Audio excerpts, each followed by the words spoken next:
Warning: the following podcast contains violent scenes that may be unsettling to some listeners. Listener discretion is advised.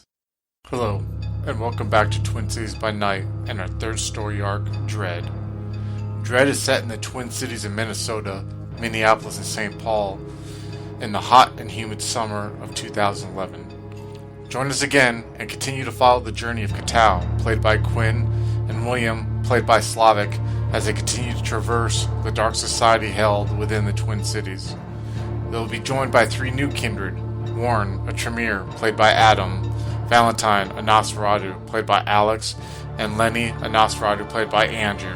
The coterie will find themselves joined together by a sense of dread. If you would like to contact us, you can follow us on Twitter at twin_cities_VTM or Facebook at Twin Cities by Night. We hope you enjoy.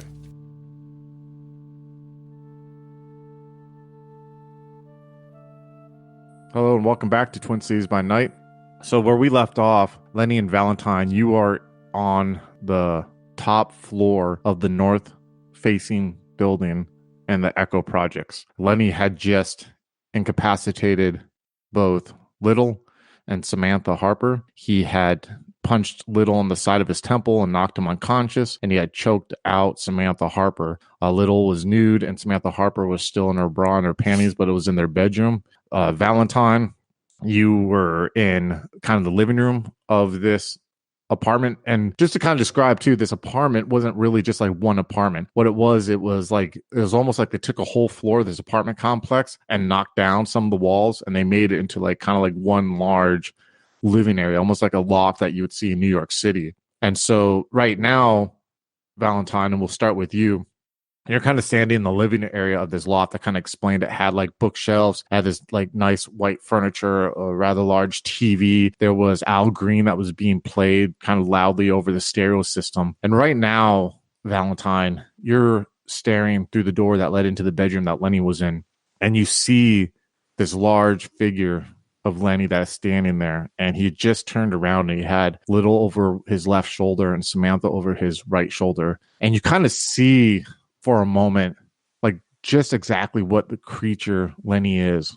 And what I mean by that is that you see like him turn and look at you, this looming presence, and you see his very pale skin, is very pale and very almost corpse-like. And you see that his eyes are like a dull blood, just like crimson red, blood red, not bright, not shining, like they want to illuminate the dark, but they're just dead and full of vitae.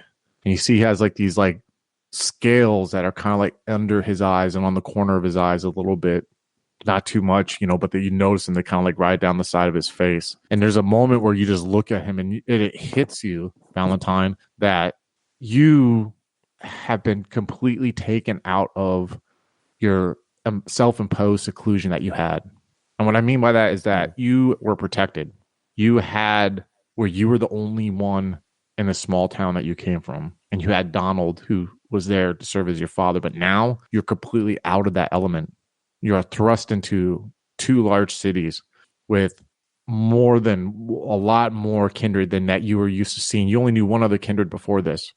Not only that, but now you're in the middle of the projects where there's a bunch of people right now who are going about this place almost like it's an ant farm of sorts. You get this feeling that you're in the middle of like this ant farm of life, and you took someone's life in there. You lost control of yourself earlier, and you left these two victims that were in the stairwell there. And it's all just starting to like hit you. It's all like starting to just like really sink in the severity of the information of the situation that you're in. And it's being like thrust through you right now, staring at Lenny and seeing right now just how of a dangerous situation that you're in, and how close and how just like you're riding the razor's edge right now. And for those of you who are listening, what I mean by that is right now, Valentine, due to his botched conscience roll and losing 2 dots of humanity, which brings him down to humanity 3, he also picked up a derangement, which is the hysteria derangement. And for those of you who don't remember listening last time, it's basically when he's in stressful situations, he needs to make a self-control roll difficulty 6. If it's sudden stress, it's self-control difficulty 8. And if he ever botches a roll, it's an automatic frenzy. So this little boy who was the big fish in a small pond is now starting to realize that he is in over his head. With all the realization of all that, Valentine, what exactly is going on right now in your head?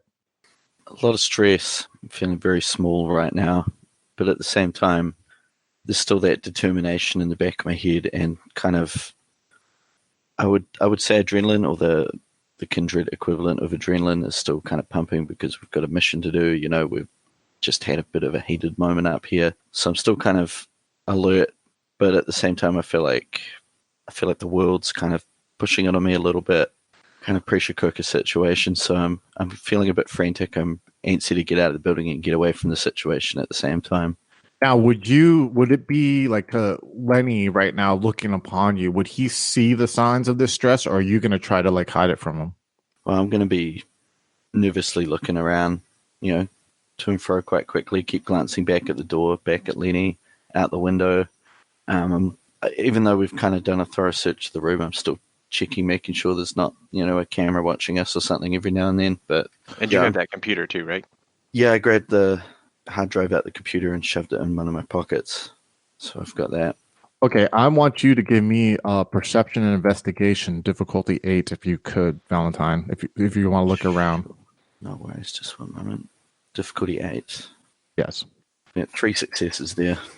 So you slowly, you kind of push your will to force yourself to make it through the stress. You're feeling that stress, you're feeling that, lack of a better term, adrenaline that's kind of hitting your consciousness right now. So you start going around this room, and Lenny, you see this. You actually see him for a second, looking stressed for a second, he's almost he's trying to reassure himself. And then you just see him almost take off with a sense of purpose. And it's almost eerily, and I'm going to say this is because of you having humanity 3 right now, Valentine, but the way that he moves when he's looking over this apartment is almost like rodent-like, almost insect-like. And the fact that he is at points on all fours, and he's kind of looking in the crevices of floorboards, or he's pushing stuff and climbing up stuff, and it's almost, you're looking at him move, and you realize that the human mannerisms that you're used to yourself having or seeing others of your kind having are slowly fading away from this young boy, or what was once a young boy. And Valentine, as you're coming along, you go along these plants that are in the corner. They're real plants. They're almost like rubber trees. They're kind of in these huge pots, and they kind of go to the ceiling. And you're just trying to there's 3 of them. They're almost the base of them are almost in a triangle. And you're kind of find yourself squeezing through the trunks of these rubber trees, and you're kind of looking up and moving your hands up. And there's a moment where you stop and you look and you see a blinking red light. And you look, and you moving some of the leaves, and you look and you see that it is a light that is coming from the corner of the ceiling. And you see, and you look, and you see it looks like a little mini, almost equivalent, like a little webcam that's in the corner. And there's a slow realization as you're looking around, and you look in the other corner of this rather large room, you see another one there too. And you start, and it kind of hits you for a second that there's a recording system, a camera system right now that's recording inside this apartment. Okay. While looking into the camera I'm closest to, I'll just kind of be scrutinizing it. I'm going to call out, Lenny, this isn't good. Do I see what he's looking at? Yeah, I take it he points to you, and you can kind of once he draws your attention to it through the trees, you can kind of see it through the top of some of these rubber trees there in the corner. The rubber trees are about 8-9 feet tall, but you can kind of see just above them that blinky red light. I have 3 dots in security. I don't have anything in science, or I have 1 dot in science. Is that enough to justify knowing that security systems like this typically don't record? Typically. Sometimes they record maybe an hour, and then they go over each other. Sometimes they record. Yeah, exactly. Would I be able to figure that out by looking at the camera type? What's your intelligence? 1. I have 4 dots in wits, though. 4 dots and wits. Let's do wits and security difficulty 6, okay? Okay. I have 4 successes. Does cunning apply here? No, I will have to say cunning, no, does not apply. But you got 4 successes, which is really exceptional. So you're looking at that model, and there's a second you feel a little, I don't want to even say intake of breath, because, you don't breathe. But there's a second you feel a little shock, because with obfuscate, even if you were obfuscated now, whatever, cameras are not good. You know what I mean? For your clan and what you do. And there's a second you're looking at this camera, and it's almost like a fear that comes out of you. And then you realize, okay, this is just a monitoring one. Now, it's not good that it's there, but you're like, there's still glimmer of hope that that you're not being recorded right now. And also to add to that, Valentine, when you turn on and you're looking at Lenny and you see Lenny scrutinizing, like he's just standing with these two bodies over and he's like concentrating on the camera you're pointing at, you see like a trail of blood has followed Lenny from the face of Little. And you realize that like Little's face is just like him getting punched in the side. He like kind of broke his orbital bone, you're guessing, and there's just kind of like blood that's running out of his nose. Now he's not bleeding to death or anything, but you just kind of see like it just sinks in that feeling again that you had, that like just what these people are capable of. And I just wanted to mention that. Sure. Well, I'm gonna. I guess the camera's too high for me to reach. Oh yeah, I was gonna say. It looks like it's a camera that doesn't record. It's a live feed. There's probably a security somewhere watching that. Okay, I'm gonna take the nearest long object, say broom or something that's nearby, and try and bash the cameras in. There's really you find like a decorative like African mask, because I said how this apartment kind of had like masks and stuff like that were like, or African art and kind of set up along the wall. So you take like this long kind of like wooden mask and you kind of just like try to like bash them and turn them, and you do that to like the 3 cameras that you see in there. It doesn't take too long, but really out of character too. Like if you're seeing, you're seeing. You know what I mean? If you guys are about to leave, you're about to leave too. But I mean, I'll still let you go through and do it. So you go ahead and you do that. Well, that's me being cautious, scared little boy. Yeah. Like, get away from you, camera. Yeah, I feel it's not gonna hurt us any to do it. So exactly. All right, I'll turn to Lynn and say we should probably get out of here. Yeah, let's go. Okay, I'll lead the way down the stairwell. Just maybe one kind of stairwell, one kind of stairs ahead. There's only that one stairwell, that metal stairs that you went up there. Before we go take you down those stairs. Mm-hmm. Now you are not obfuscated. Neither of you two are obfuscated at the moment. Are any of you willing to wanting to obfuscate yourselves in any way before you go down the stairs? I was wanting to do that and activate Auspex. So using a Mask of 1,000 Faces. I know that it won't make a difference for because you can't like hide other people until you're much further along on obfuscate than I am. Yeah, so go ahead and roll Obfuscate Mask of 1,000 Faces. Let me know how many successes you get. All right, I have 2 successes. 2 successes, and you're trying to make yourself look like the bum, I take it?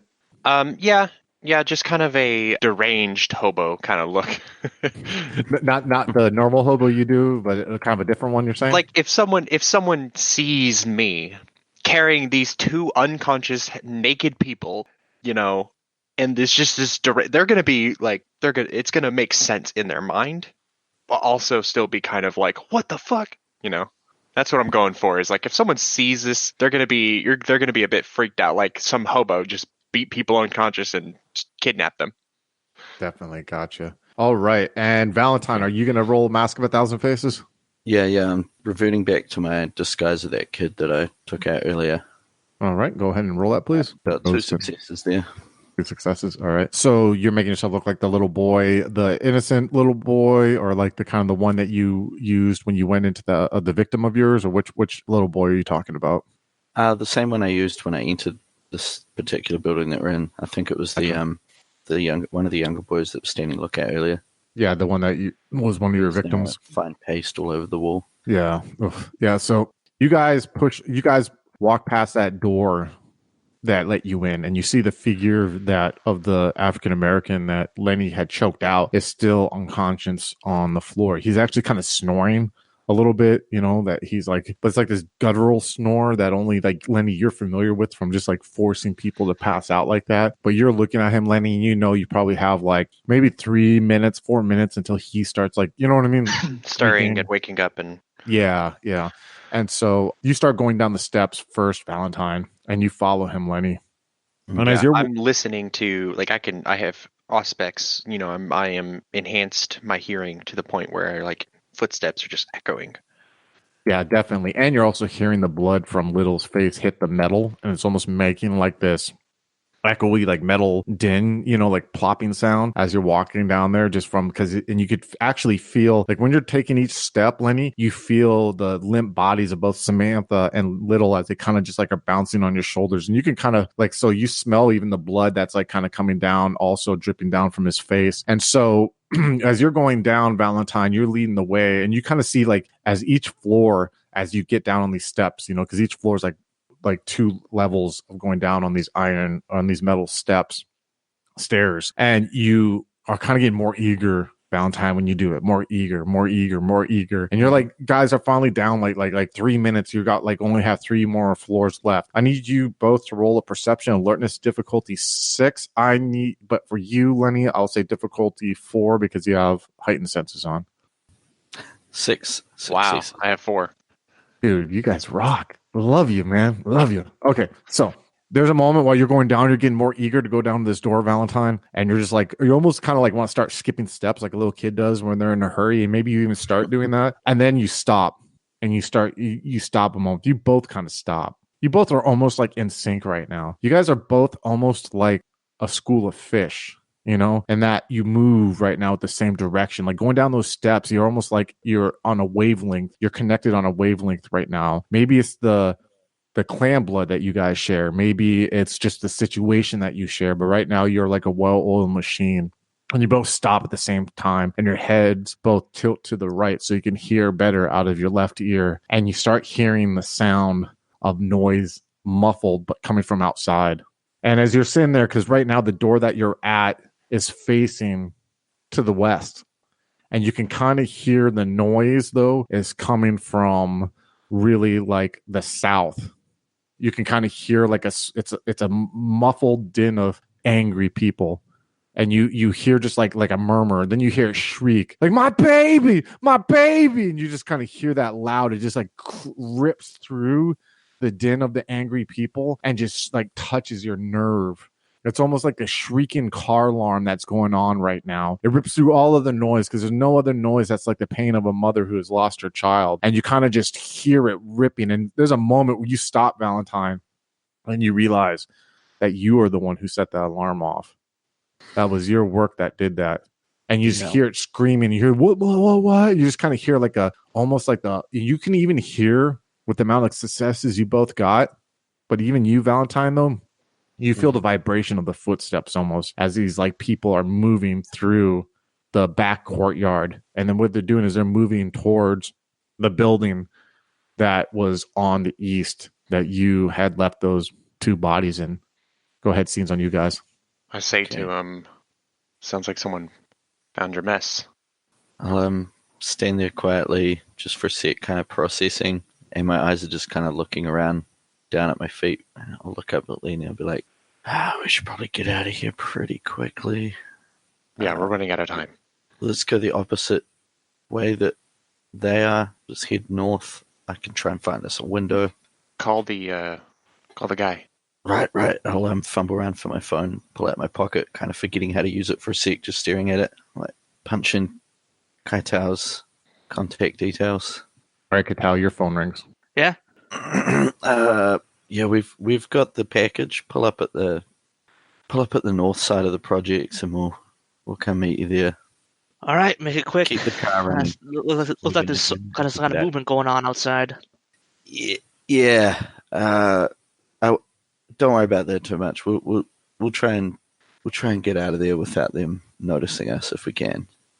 All right, do it. We don't need another incident to put down on all of our heads. Yeah. Okay. See you soon. I'll hang up. I was like, I'm worried now that maybe I shouldn't have sent these 2 guys I barely know out. This is every time there's going to be like some kind of commotion every time. I mean, we did talk about that last session, right? Like, yep. Kaetao's like sitting there by himself, silent in this car, just wondering if like he's in over his head. You know, did he move too many pieces around, or right now, and you're just kind of like powerless right now, and it's all out of your control, right?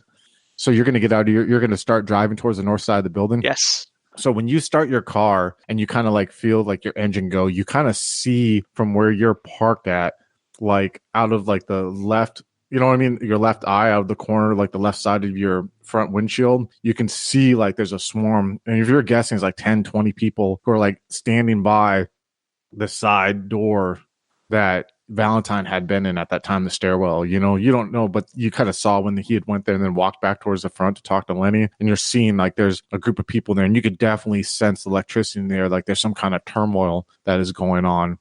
And you start your car and you start like driving towards the north building. So let's cut back to Valentine and Lenny. Valentine and Lenny, you are on the 3rd floor. You're going to keep going down to the bottom floor there? Yeah, we need to get out of here. Okay. So you guys start moving with a sense of purpose. And right when you get to the bottom of the door, very faintly, you can hear Lenny up on the very top floor.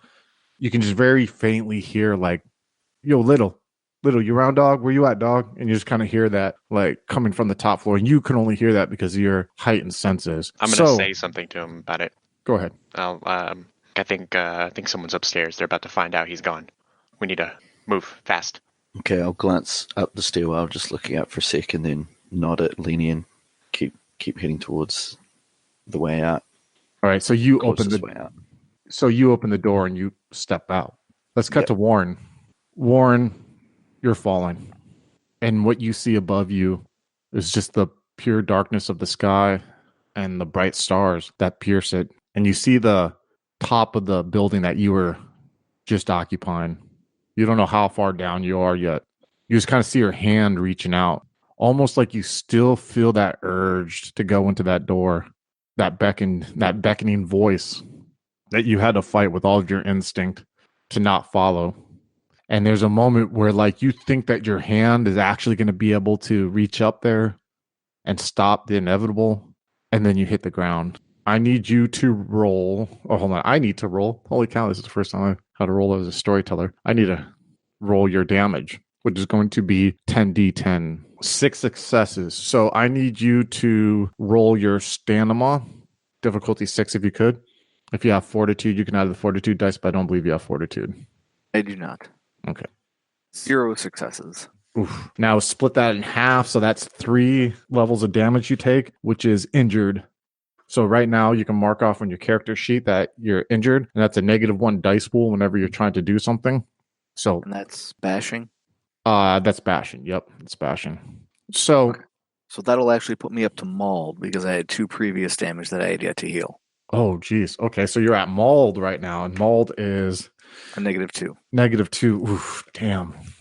You're feeling it. So you hit the ground, and right away you can just feel, you can hear cracking coming from you, and just you feel like this force momentum of just like vitae just shoot out of your mouth and out of your nose. And it's almost like that feeling you have when you vomit. It's uncontrollable and painful at the same time, and you're absolutely just witness to it. You can't do anything to prevent it, and it just spews out of your mouth. And you feel like your like a pain coming from your side and your back, and it's a stabbing pain. And you look down for a second. There's a moment where you're trying to lift your head, you're like shaking, and you're trying to look, and everything's like blinking right now. Everything's like chaotic, like you can't focus, like everything's shaking. You look and you see like 3 of your ribs are sticking out of your abdominal right now, your abdominal area, like they broke off or somehow it just happened. And you're like, there's a moment where you try to like look up again, and just blood is just falling, like cascading down your mouth right now, down along your neck. And you just feel like you're having a hard time concentrating. Like you're looking and you're just like thinking to yourself, like, is that me? Is that me? And you look up at the sky for a second, and you're looking at the top of this building, and you still feel like you want to try to like get up there any way you can. You feel like this urge, but it's not as strong as before. But then you're like, you're trying to like shake your head and focus again. And then all of a sudden you just hear this, you just hear this like pure loud screaming going on from like a male voice. And you like lift up your head a little bit, like you're still laying, you look, and you just see like this guy who's like, looks like he's a teen. You can't really focus at all, but he's just pointing at you like, what the fuck? What the fuck? What the fuck? And he's pointing with you like both fingers, like he can't even move, like his whole body right now. His adrenal glands are just making him like this detection system of something fucked up right now. And the projects, and he's just staring, like all he can do is point with both fingers and just like keep saying, what the fuck, as he's looking at you. Let's go back to Valentine. Valentine, you open the door, and right when you open the door to the side of this building, there's a moment you look around and you can kind of hear the sound of the crowd that's coming from the south, but you don't really see anyone in front of you right now. And you kind of look to the right, and you kind of see where, like, if you walk that way, you'll get to the street. Right ahead of you is like a parking lot. You see about like 6 SUVs right there. And then you look back to where you're going to go look at the left to make sure that crowd's not there. And you see a figure hit the ground and just drop. And you're like, what the? You there's a second where you look and you feel like blood like hit your face for a second. He's about like 10 feet away from you, and you're just like staring at it like for a second, frozen, having no idea what that is. And then all of a sudden you see this figure that's in the parking lot just like pointing and going, what the fuck? What the fuck? I need you to give me a self-control roll, difficulty 8, Valentine. Sure, one moment. I mean, It's 0 successes there. 0, no botch, just 0. No botch, just 0. Okay. Here's the thing you can do. You can either, what's your willpower at right now? I'm on a 5 out of 8 at the moment. Okay. You got 2 options you can do right now. You can either ride the frenzy or you can spend a willpower to get out of there, but I don't know if really you're going to be able to get out of there. Out of the area to where this whole situation, you know what I mean? And it's a willpower per turn, so what you're going to do. I'm going to pop a point of willpower now. Mm-hmm. And here's what I'm going to do. I can feel that I'm losing control and this whole situation's getting to me. So I'm going to look at Lenny for a sec, realize that the crowd's coming, the situation's escalating. I'm going to just tear off in the opposite direction and try and give Lenny some kind of distraction or some kind of chance. And I'm still disguised as this kid. So I'm going to try and make sure that the angry mob sees me as I'm tearing away from them. So you're going to run from the south? I'm going to run from to the south. You're run towards the south, but still, I'm not going to get too close to them, obviously, but I'm going to try and lead them off somewhere so that Lenny has a better chance of getting away without being noticed. Now, they're not going to have any reason, though, to think that they need to chase after you. Well, they to be honest, because the guy... If they see that I look like, there's this mother screaming her head off. If I look like a child. Oh, yeah. Yeah, he does have that disguise on. Yes. Oh, God, you're wicked, man. Fuck. Okay. Wow. I might even call out Mom as I tear past. Mom! I'm about to laugh. I don't want to laugh right now. It's so fucked up, Lenny. That's so fucked up. Okay. I did not see this happening. Okay, so you see Lenny as you're standing there, right? You see Valentine open the door, and you can hear you heard a sound that can only sound like punching, something getting punched. Like it's a sound you're familiar with, but it sounds like magnified, like 10 times louder, like just punching someone in the gut, like how you did plenty of times throughout your life. But you hear that coming from outside, but you can't see. You just see Valentine stop for a moment, freezes up. And there's a second, Lenny, while you're looking at Valentine's back, you can see just him tense. And the signs of that. There's a second where oh, fuck, kid, don't frenzy right now. Don't frenzy. Yeah, oh, shit. No, not now. Yeah. And then he turns and looks at you. And mind you see the face of a little African-American kid, but you could tell by his eyes because you see his pupils, even through obfuscate, are dilating. You know what I mean? And there's a moment where he's able to tell you in this guttural voice that the beast is just about to break through. He's saying right now, I'll distract him. And he just takes off running. And you're like, what the fuck? You know what I mean? He just takes out the door and he's running south. You want to go north. You know what I mean? You want to go right. He's going left. And then when you see him run off, you look and you see on the ground, you've never met Warren, but you see on the ground this you think it's a Caucasian, and you're looking, you see his body's twisted. You see I heard the wet smack of flesh against pavement. I know what happened. Yeah. You know what happened. You just see this bloody mess. He has you see blood is all coming out of his nose and mouth is all over his neck and his shirt. You see ribs are sticking out, and you see the back of his head looks bashed in. But then he you see him kind of looking. He his head's gone up and he's looking at the person in the parking lot who's pointing at him and screaming. And then he just kind of, his head flops back and you see him kind of look up in your direction. Warren, you see right now a figure of a homeless man. He's a white homeless man. He has this long, gray, nasty beard that looks like it hasn't been combed or washed or anything like that. And he has a plaid shirt with this army fatigue jacket. And he has these dirty corduroy pants and these old boots. And he's kind of his nose is all red and the blood vessels have popped because of the bad alcohol addiction. And you see, and he has these 2 figures over his shoulder, and one's this naked, looks like a light-skinned African-American man, and you could kind of see from your angle, you can see the side of the guy's face, and it's all black and blue. And then you see he has another figure over his right shoulder, but you really can't make out what it is. But then you see for a second, once you are focused in on him, and you're really it's hard for you to concentrate, and you're looking at him, you see that homeless man disappear. and you see one of the figures that you saw walking through the courtyard when you first entered in, because you saw both him and Valentine walking through, and you saw their obfuscated form, and you see the larger one looking down on you, but this time it's closer.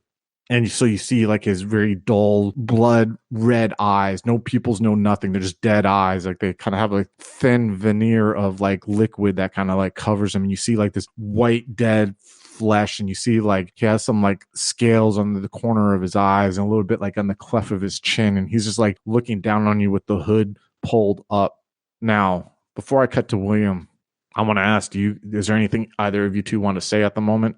Warren's going to heal. I'll spend the 3 blood and heal up 3 of the levels of damage. I don't know that I know Warren, like really. No, you don't know Warren. You've never seen Warren. You don't know who this guy is. But yeah, so to me, it's like, this dude just fell and like. But there's a second when you're staring at him and you're like, this dude just fell, and you're processing it. You slowly start seeing like the ribs. You're like, wait, are they fucking moving? And you kind of just see like they're like kind of like moving into the flesh a little bit, and you see like it's like the lump in his body, his like vertebrae starting to straighten out. And you see like the back of his head that you can clearly see was bashed in from the fall, like kind of heal up enough to where it pushes his head up just a little bit. You know what I mean? It's not so flat. Ugh. And then, that visual is just. But then there's a moment because there's blood is pooled behind him. And you actually see some like gray matter a little bit. But there's a moment where you're looking at this and you're like, "What the fuck?" And then you hear again, "What the fuck? What the fuck? What the fuck?" And you look straight ahead and you see that same dude in the parking lot. He's literally like he's pointing at like this figure that's on the ground, just like screaming and warning. You sit up. And you're still a little like out of a loop a little bit, like you're still feel a little loopy and you're kind of like trying to like focus your thoughts, but you hear like the ocean sound, the wave sounds for a little bit and you're like closing your eyes and you're like trying to force yourself to concentrate and you open your eyes again. You're seeing this guy still point and scream. So seeing this and then seeing him healing, I'm clued in, okay, but I don't know who he is still. So the thing I say is, I don't know who the hell you are, but if you're here to get in my way, I will rip those arms off. You won't grow them back. Get out of the way. Warren will just kick on Obfuscate 2, which won't work against anyone currently observing him. But then I'll also activate Heightened Senses. Okay. So Obfuscate 2 is the unseen presence, right? Yes. And then you're gonna turn on Heightened Senses. Okay. So you see that he doesn't respond to you, Andrew. He just kind of still sitting there, and you're like slowly standing up, but you can tell he's not a threat to you at the moment. Yeah. Okay. Well, then, if he's not obviously moving to like block my path or something like that, then I don't know who he is. I don't know what his deal is, but I'm not concerning myself with it right now. Definitely. I'm looking for Kaetao. Well, we'll cut back to you guys. I got to cut to William here. So William, you're sitting in your Beamer and you're in this parking lot of this convenience store. 24-hour convenience store. You're parked on the edge of the store itself to where the front of your car is closer to the street. That's immediately across the street from this basketball court that's in the southwest side of the projects. And you're starting to hear like this loud din of commotion. And you look and you can kind of make out from where you're parked at the side of the building of the east side building. And you can kind of see a group of people that are like starting to stand there and they're trying to get angry and you're hearing like screaming. So you roll down your windows because you can still have this car started. It doesn't make a noise. It's just nice German engineering. It's just quiet, unlike Kaetao's Toyota Corolla. So you're sitting there and you roll down the windows with your power windows and you just start hearing like, what the fuck? And you see like 2 bodies being brought out of the side of the door and they look like little kids.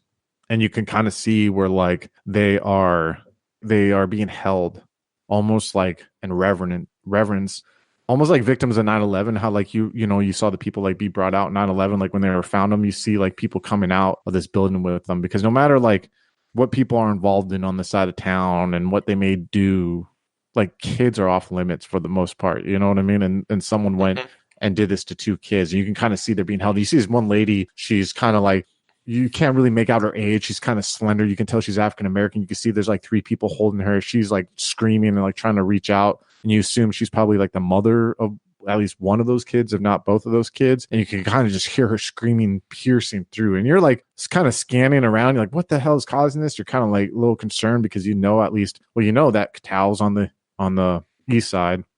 You know that Warren is on in that building there, you know, or in the projects. You don't know about the two Nosferatu in there, you know, so you assume this might be tied to Warren. And there's a moment where you're like scanning the kind of like the landscape in front of you, and you look and you see the north building, and you see the silhouette of like someone that's like holding onto the fence there. You can't tell who it is. And you're like, what the fuck is that? And you're looking, and I was like, oh shit. And you're like, almost like see them very like slowly like fall off.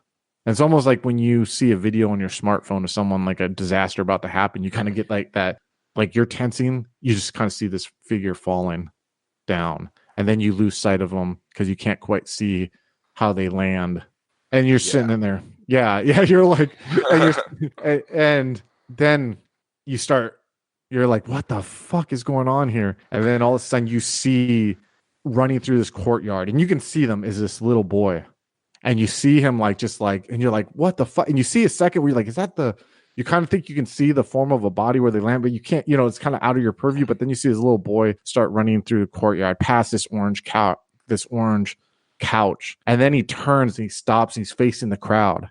And you can hear him scream at the top of his lungs, like, Mom, Mom, Mom. And you just stop for a second. You're like, what the fuck? And you look and you see this lady who's like being held back by three people stop, and she's like pushing these people away. And you see her turn, and she like looks, and she's like, my baby. And you kind of hear her like her hands going out towards that. And you see like a couple people like, what the fuck? And you see them like start turning a little bit. And then she starts heading over there.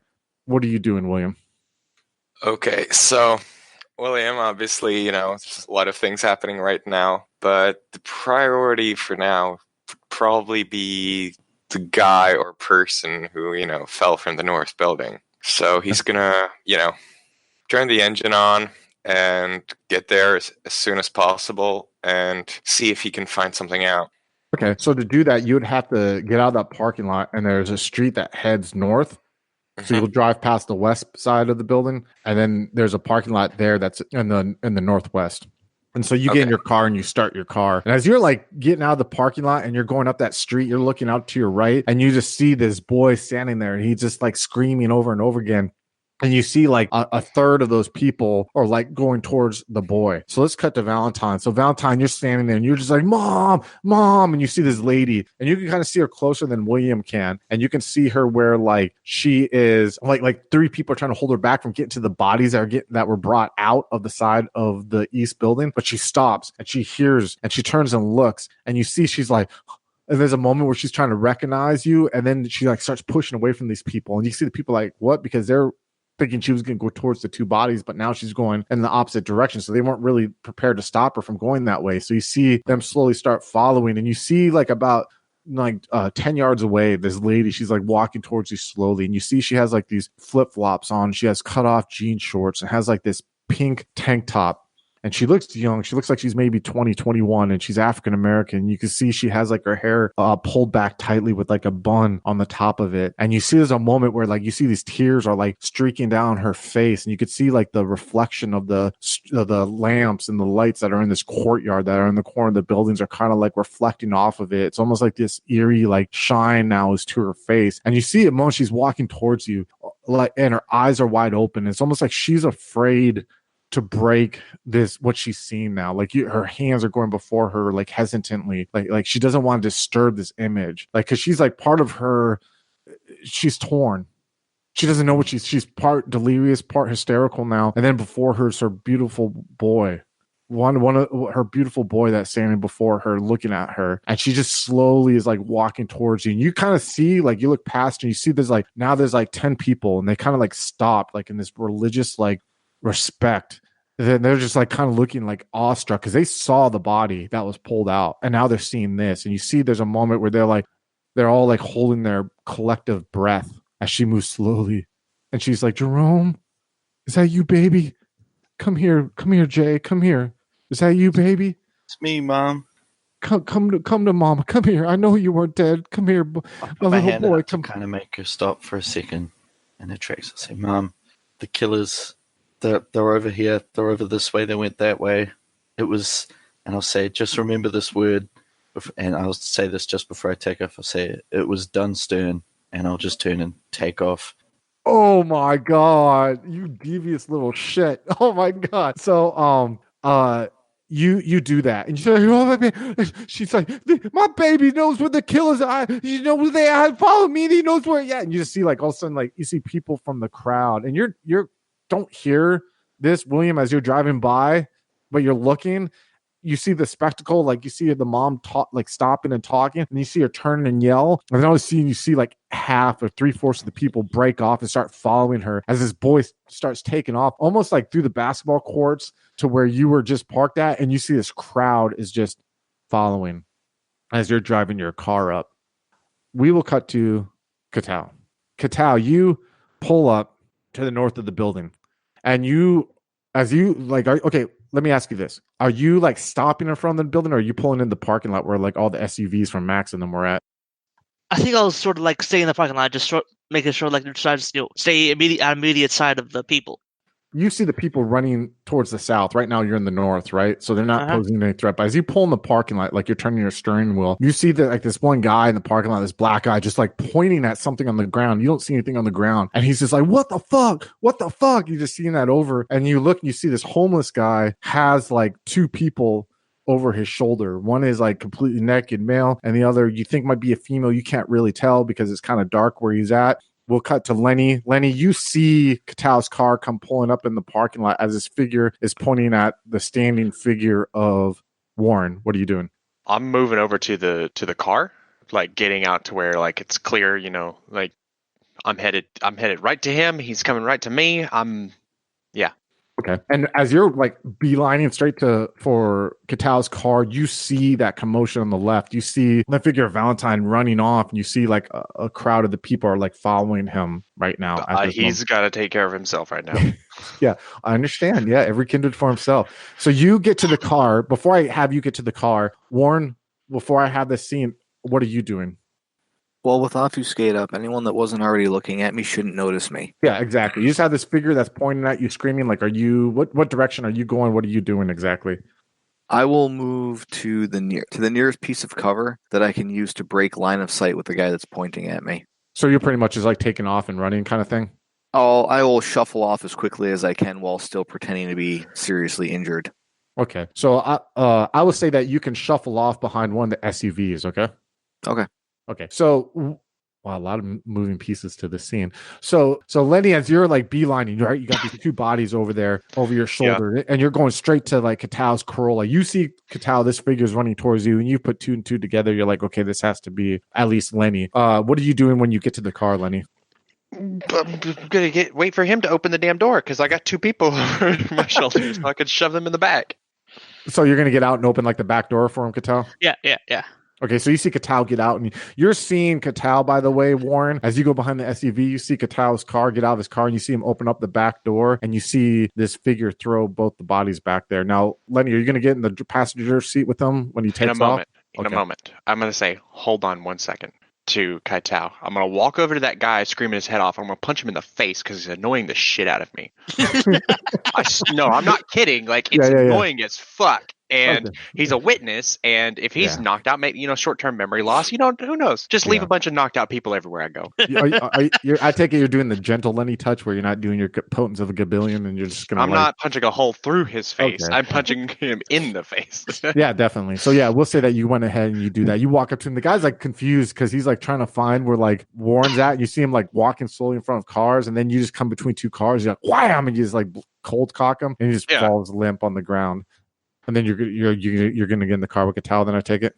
Yeah. And as I get in, close the door, just like, God, that guy was irritating. Now, Kaetao, when you start pouring out, and I'm going to have a scene on you guys, but before that, when you drive out of the parking lot, you see a huddled figure. Oh, no, you don't see Warren. Excuse me. So you drive out of the parking lot, Kaetao, with Lenny. Oh, hello again, folks. I'd like to tell you about the Facebook group we run, called White Wolf and Onyx Path RPGs, Gameplay and Media. Have you ever wished you could have an easy way to find gameplay videos and podcasts, or just media in general that deals with your favorite White Wolf role-playing games? Or have you ever wished you could find a forum to share gameplay that you have recorded? one that won't be drowned out by random posts and discussions, so that your media could get the attention you deserve. The group is specifically run with the sole intent of it being a one-stop shop for people to view or share media involving the games we all love.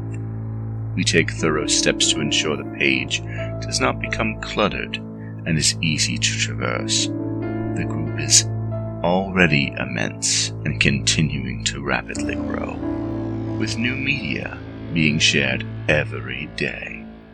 Stop on by. We hope to see you there.